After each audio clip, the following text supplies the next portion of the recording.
broken up. Speech is action, no less than gesture and movement. So just as we study and analyze the nature of physical action, we also need to study and analyze the nature of verbal action.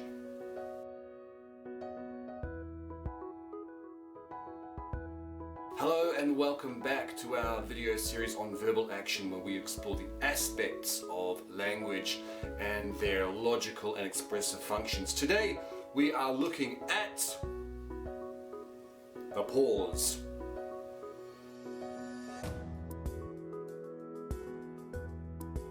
So punctuation shows us on the page how a sentence is made up, what its constituent parts are. It guides the eye so the information can be relayed more effectively, and also the meaning can become clear. The pause serves a similar function for the ear. It breaks up the sentence into manageable parts. A statement that is not broken up with pauses can be very difficult to understand, can become unclear, and also can possibly become meaningless.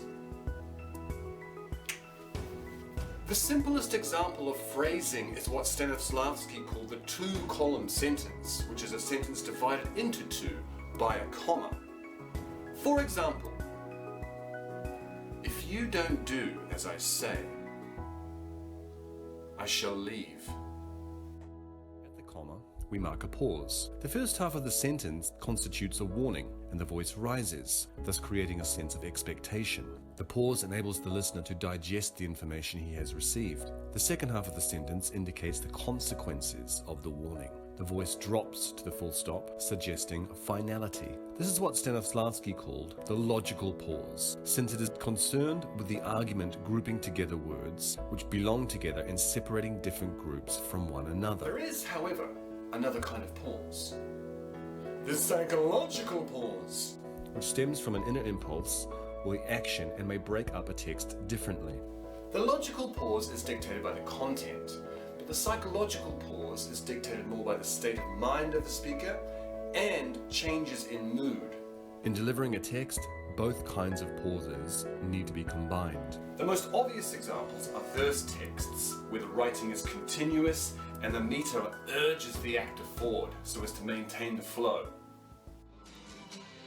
Ground control to Major Tom. Ground control to Major Tom. We have to find ways, however, of expressing intense inner feeling within the formal structure of the writing. Stanislavski took the example of King Lear, Act 5, Scene 3. Lear, who has regained his sanity, carries in the dead body of Cordelia. Shakespeare's text is, "A plague upon you, murderous traitors all. I might have saved her, now she's gone forever. Cordelia, Cordelia, stay a little." Huh? "What is it thou sayest?" Her voice was ever soft, gentle, and low. An excellent thing in women. I killed the slave that was a-hanging thee.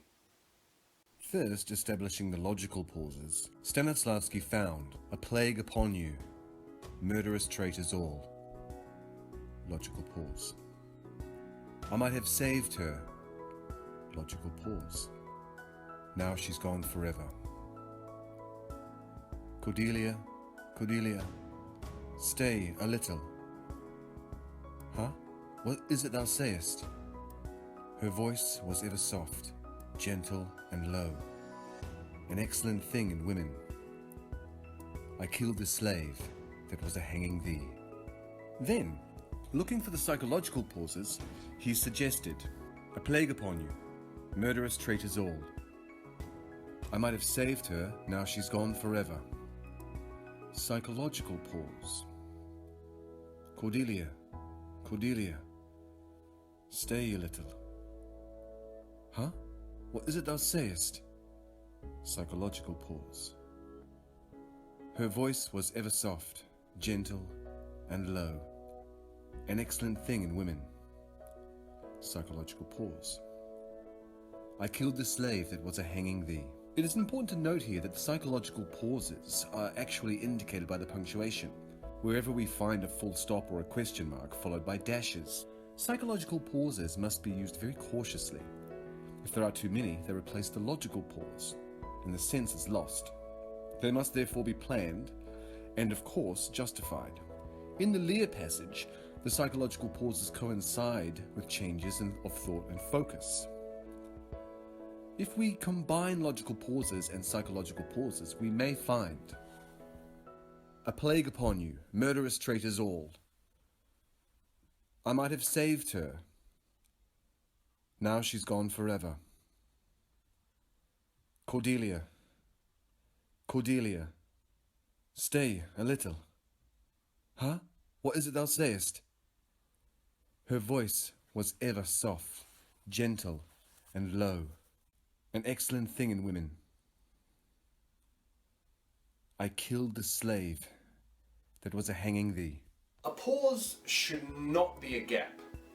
It must be an integral part of the dialogue. A dialogue at every point has its own tempo rhythm, and the pauses must be measured inside of that tempo rhythm.